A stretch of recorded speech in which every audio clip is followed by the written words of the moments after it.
নমস্কাৰ বন্ধুসকল, আজি আমি এইটো ভিডিঅ'ত কথা পাতিম আধাৰ কাৰ্ডখন ভোটাৰ আইডিৰ লগত কেনেকৈ লিংক কৰে।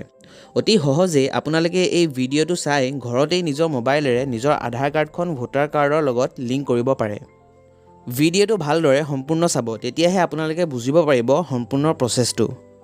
প্ৰথমতে আপোনালোকে প্লে ষ্ট'ৰৰ পৰা ভোটাৰ হেল্পলাইন নামৰ এপটো ইনষ্টল কৰি ল'ব লাগিব। এপটো অ'পেন কৰাৰ পাছত আপোনালোকে এনেকুৱা ইণ্টাৰফেচ এখন দেখা পাব।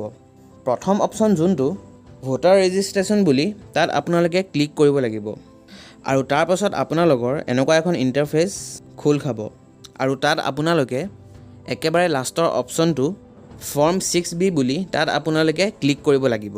তাৰ পাছত আপোনালোকে লেটছ ষ্টাৰ্টত ক্লিক কৰিব।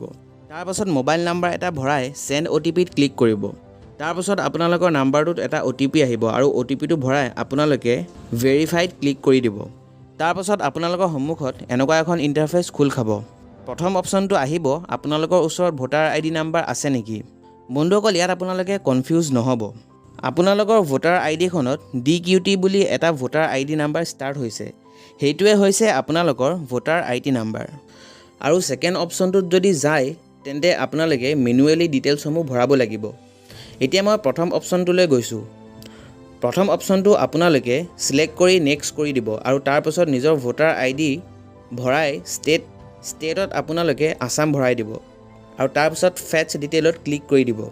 বন্ধুসকল, আপোনালোকক মই এটা কথা কৈ থওঁ যে একেবাৰতে আপোনালোকৰ হয়তো নোলাব পাৰে, কাৰণ এই এপটোৰ ছাৰ্ভাৰ প্ৰায় ডাউন দেখা যায়। সেইকাৰণে যেতিয়ালৈকে আপোনালোকৰ এইটো অপশ্যন নোলায় বা এনেধৰণৰ ইণ্টাৰফেচ দেখা নাপায়, তেতিয়ালৈকে আপোনালোকে ফেটছ ডিটেইলত ক্লিক কৰি থাকিব আৰু যেতিয়া এইটো ওলাব তাৰ পাছত আপোনালোকে প্ৰচিডত ক্লিক কৰি দিব। তাৰ পাছত আপোনালোকৰ ভোটাৰ আইডি কাৰ্ডৰ সম্পূৰ্ণ ডিটেইলছ ওলাই যাব আৰু তাৰ পাছত আপোনালোকে নেক্সট কৰি দিব। তাৰ পাছত আপোনালোকে নিজৰ আধাৰ কাৰ্ডৰ নাম্বাৰটো ভৰোৱাৰ অপশ্যনটো পাই যাব আৰু লগতে মোবাইল নাম্বাৰ, ইমেইল ID আৰু আপুনি থকা ঠাইখনৰ নামটো ভৰাই দিব। তাৰ পাছত আপোনালোকে এপ্লিকেশ্যনখনৰ এটা প্ৰিভিউ দেখিবলৈ পাব আৰু তাত আপোনালোকে কনফাৰ্ম কৰাৰ পাছত আপোনালোকৰ এপ্লিকেশ্যনখন ছাকচেছফুলি ছাবমিট হৈ যাব আৰু তাৰ পাছত আপোনালোকে এটা ৰেফাৰেঞ্চ নাম্বাৰ দেখা পাব আৰু সেই নাম্বাৰটোৰ জৰিয়তে আপোনালোকে এপ্লিকেশ্যনখন ট্ৰেছ কৰিব পাৰিব।